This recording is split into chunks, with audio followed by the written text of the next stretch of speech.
What is up, entrepreneurs? You are tuned in to the non-corporate network. You are watching Entreprenews. Dustin, how you doing this Friday morning? Doing good. I had to think about it for a second. I was like, what is it, Friday? It's Poised, dude. Oh, gosh. Well, again, you're watching Entreprenews, a show where Dustin and I debate the top 6 trending small business stories for 3 minutes each. Anything you want to add there, Dustin? Yeah, I mean, I'm typically the winner of the debate, have a better viewpoint, but yeah, at the end of the day, we just want to bring what's trending in the business news. I don't think that was an accurate statement you just made, but other than that, I mean, for the most part, we do a good job of being truthful, other than what Dustin just commented. But no, it's a combination of CNBC, ESPN, and yeah, we just want to bring you the unfiltered truth. So without further ado, you ready to jump into this? Let's make it happen. Okay, so first story. Sony has bought a $250 million stake in the company Epic Games. You know how much this $250 million investment was worth? I mean, a couple $100 million. No, the like in terms of equity. Oh, I would say, I don't know, 5%, 10%. 1.4% for $250 million.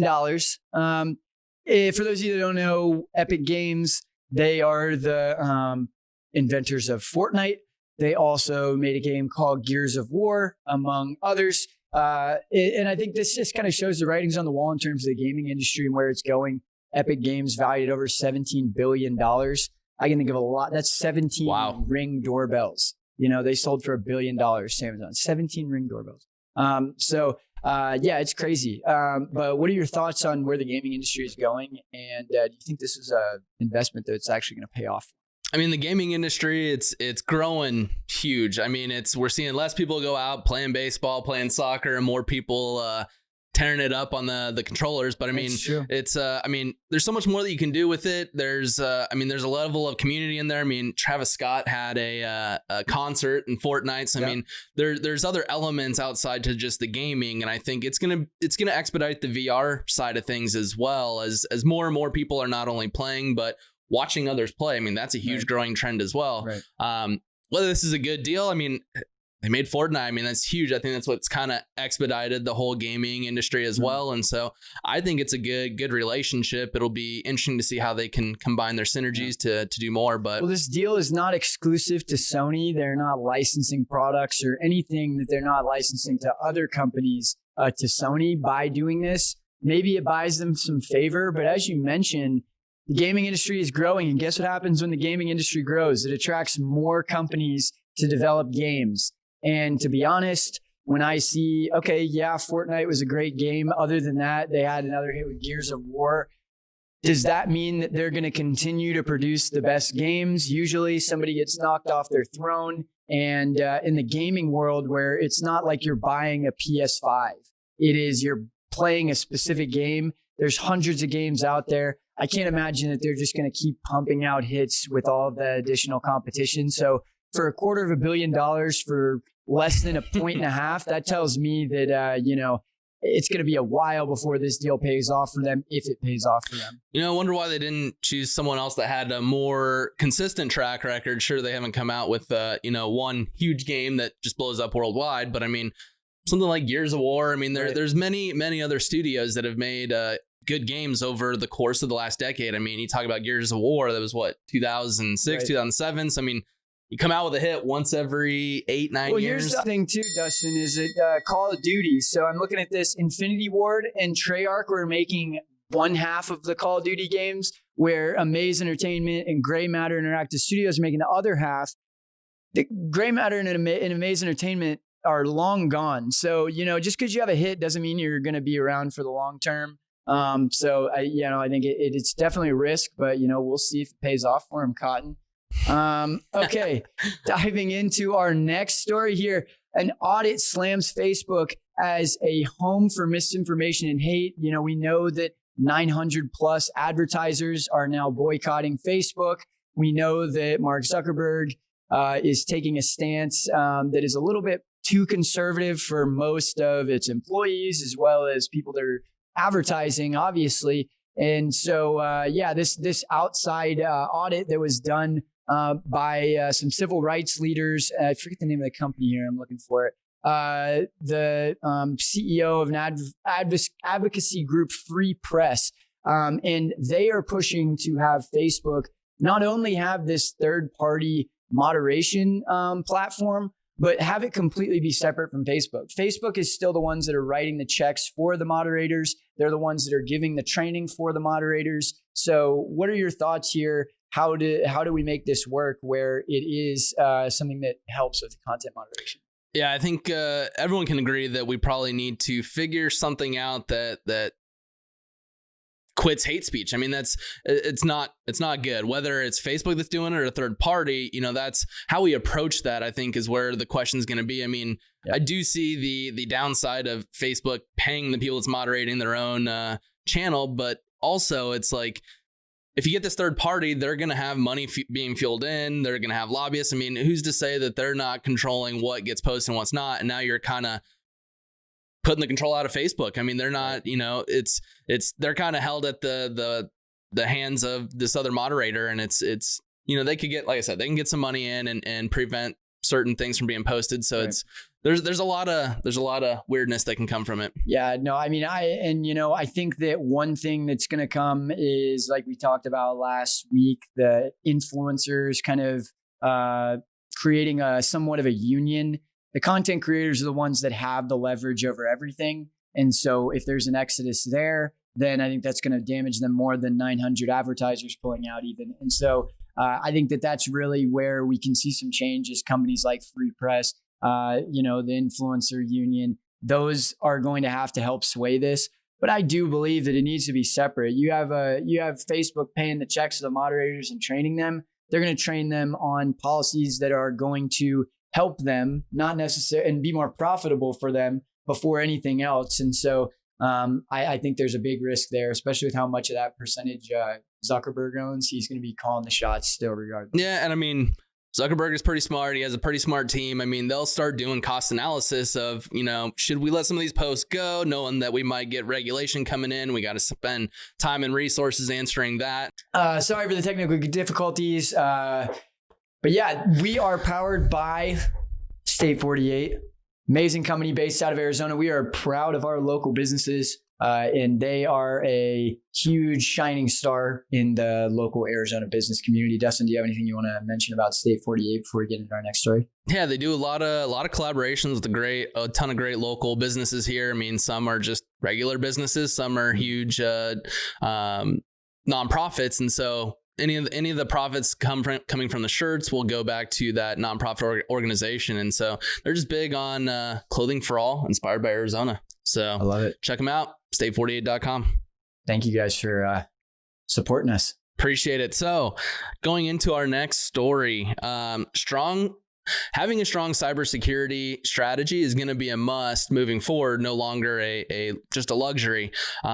In 2019, the average cost of a data breach would cost businesses about $200,000, and 60% of those people or businesses that got attacked went out of business. And so, we've talked about it quite a bit. There's a huge growing trend for cybersecurity. North Korea is building an army of cybersecurity people. I mean, it's people are collecting more and more data, and so that people want that. And so really the question is how do businesses handle this? I mean, getting a cybersecurity expert is tons of money, but also getting hit is tons of money. I mean, I think to me it just leads that there's tons of opportunity in the marketplace, such as, insurance policies around getting hit with cybersecurity. I mean, businesses can come up that are more cost effective, but what are your thoughts on all this? Dude, it's crazy. I mean, it's already hard enough to start a small business, and now you have to have no chinks in the armor whatsoever, right? You're getting hit with coronavirus, you're getting hit with cybersecurity,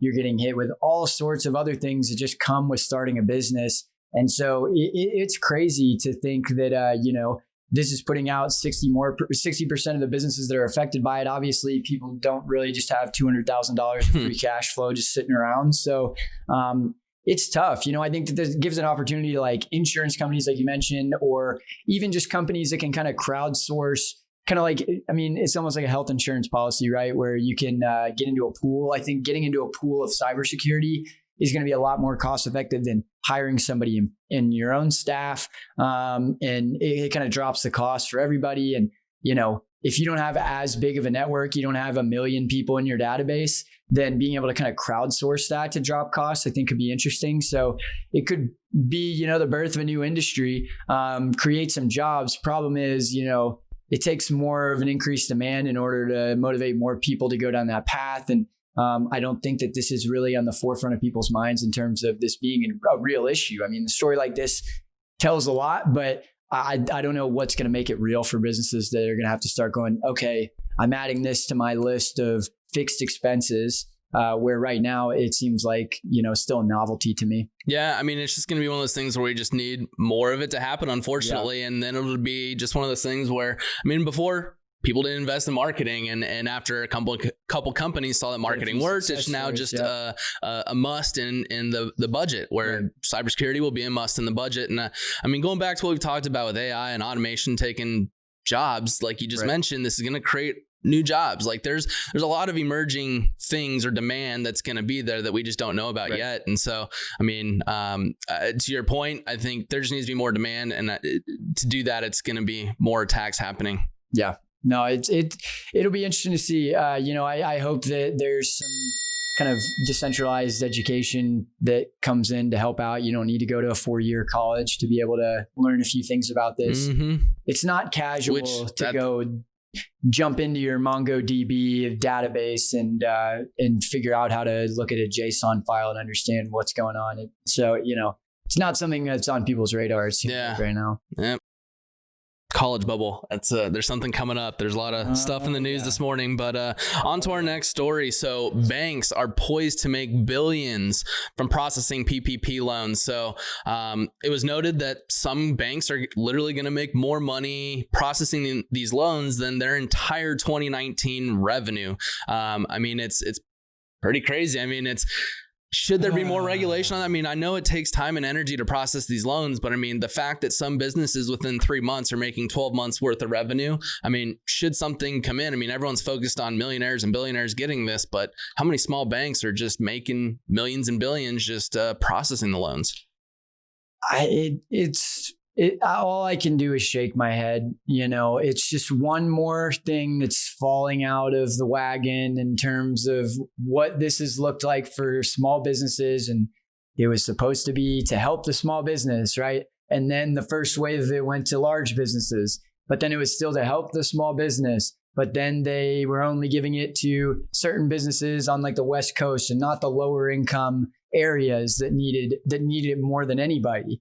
And then they finally get to them on the third wave. And then the stories break just as they're doing that, hey, this isn't going to be as forgivable as you think. And you have to only spend it on payroll. You can't pay your rent with it. You can't do anything else with it. And if you do, you're going to, you know, be fined, or you're going to be in more trouble. You're going to owe more.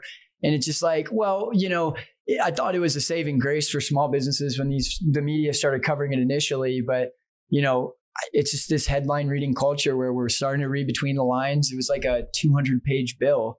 And, you know, once we get down to the small fine print on chapter 12, then we realize, oh, crap, maybe this isn't as good as it was supposed to be. And it's just, they're making new rules on it every day. It's unfortunate to see this. You didn't read the terms and conditions?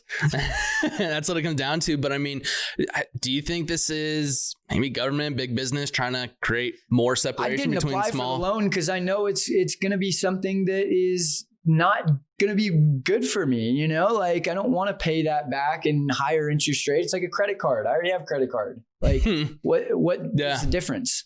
I don't know.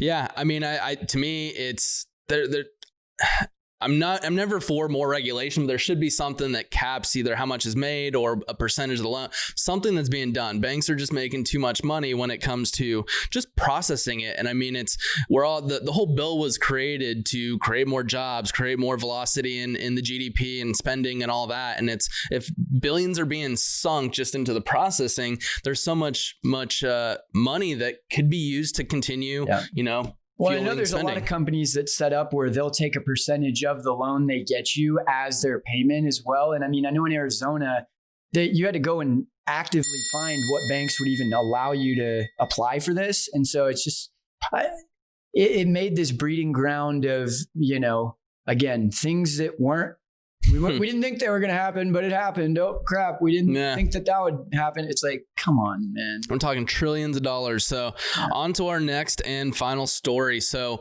Portland protests, there's been a lot going on. It's cost local businesses $23 million so far. And this is from property damage and just loss in business, with streets and roads closed down.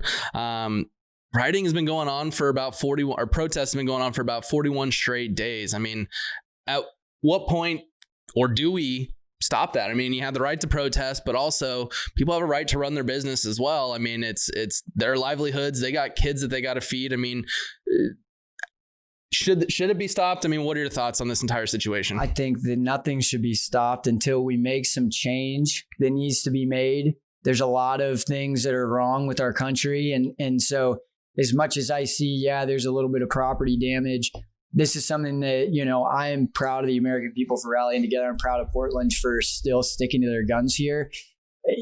Things need to change, and it seems like the administration's more worried about let's disperse the protests than let's make a change to satisfy the protesters. And, it's absolutely ridiculous to me that it's taking this much outcry for things to even be considered. And we've just accepted like, oh, it's going to take a long time to process through. What's more important than this? If there's people in the streets that are damaging property and calling for reform in every state in the entire country and other countries, why are we not going to prioritize this and put it at the top of the docket and have a conversation about it?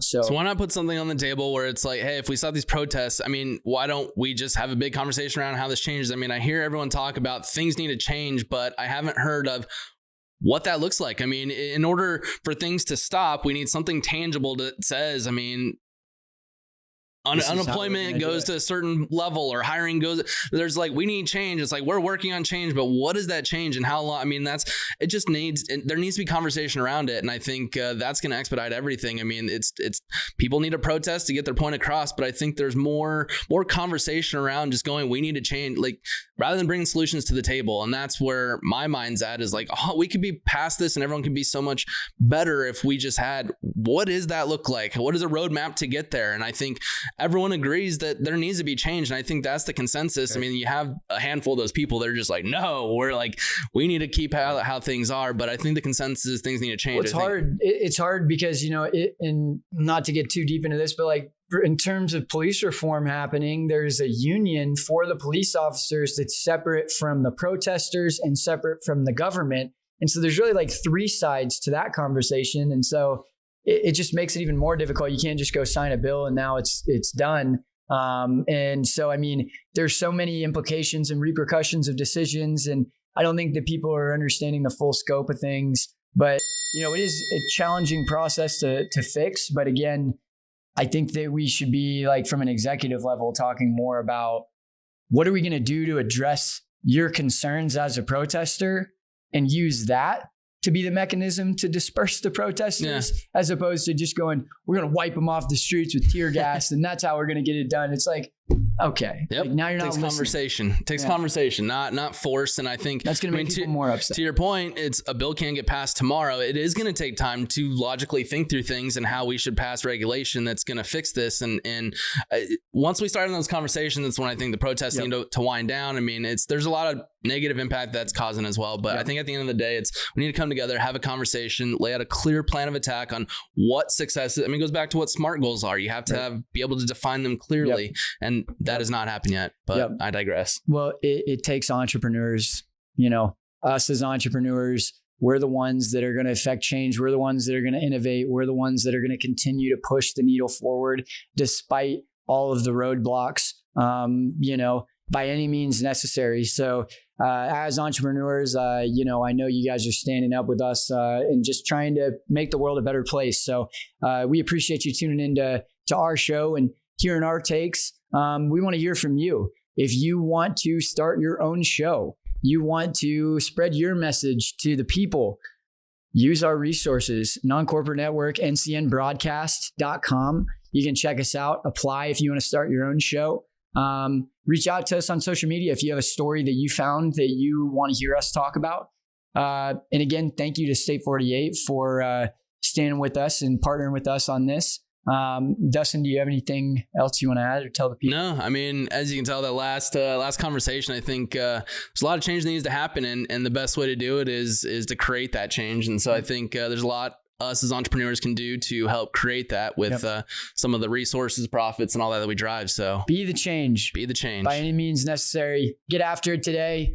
Week's just getting started for most of us entrepreneurs. We'll be working through the weekend, baby. So stay tuned. We'll be back on Monday morning. Have a blessed rest of your day and get after it.